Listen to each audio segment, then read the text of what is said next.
ओम गण गणपतये नमः। ग्रह शांति तथा सर्व सुखों की इच्छा रखने वालों को बुधवार का व्रत करना चाहिए। इस व्रत में रात दिन में एक ही बार भोजन करना चाहिए। इस व्रत के समय हरी वस्तुओं का उपयोग करना श्रेष्ठ है। व्रत के अंत में शंकर जी की पूजा धूप बेलपत्र आदि से करनी चाहिए। साथ ही बुधवार की कथा सुनकर आरती के बाद प्रसाद लेकर जाना चाहिए। बीच में ही नहीं जाना चाहिए। संकल्प लेकर बुधवार के व्रत करने चाहिए तथा व्रत की पूर्णता के लिए अंत में व्रत का उज्जमन करना आवश्यक होता है। इसके लिए बुधाष्टमी के दिन प्रातः काल उठकर गंगादि किसी पवित्र तीर्थ में स्नान करके पुण्यवाचन और रक्षाबंधन करें। तत्पश्चात उच्चारण करके अमुक फल की प्राप्ति हेतु हम अपने बुधवार का व्रत करना है, अतः इसका उज्जमन भी करना है। इसके पश्चात बुधवार से संबंधित देवता की पूजा आदि का उज्जमन कर अंतिम रूप प्रदान कर पुण्य के भागी बने। बुधवार व्रत की कथा इस प्रकार है। एक समय एक व्यक्ति अपनी पत्नी को विदा करवाने के लिए अपनी ससुराल लाया।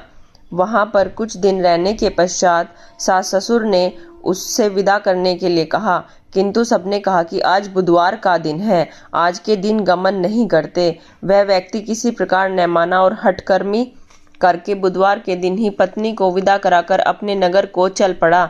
मार्ग में उसकी पत्नी को प्यास लगी तो उसने अपने पति से कहा कि मुझे बहुत जोर से प्यास लगी है। तब वह व्यक्ति लोटा लेकर रथ से उतरकर जल लेने चला गया।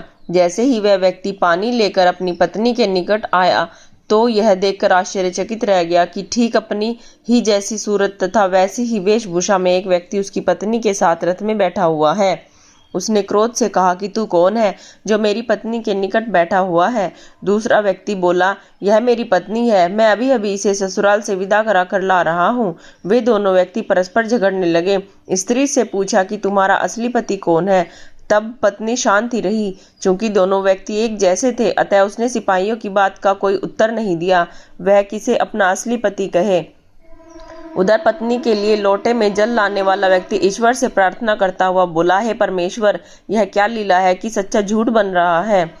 तभी आकाशवाणी हुई कि हे मूर्ख, आज बुधवार के दिन तुझे गमन नहीं करना चाहिए था, तूने किसी की बात नहीं मानी। यह सब लीला बुद्ध देव भगवान की है। उस व्यक्ति ने बुद्ध देव से प्रार्थना की और अपनी गलती के लिए क्षमा मांगी। तब बुद्ध देव जी अंतर्ध्यान हो गए। वह अपनी स्त्री को लेकर घर आया और तथा बुधवार का व्रत वे दोनों पति पत्नी नियम पूर्वक करने लगे। जो व्यक्ति इस कथा का श्रवण करता तथा सुनता है उसको बुधवार के दिन यात्रा करने का कोई दोष नहीं लगता तथा उसको सर्व प्रकार के सुखों की प्राप्ति होती है। ओम गण गणपतये नमः।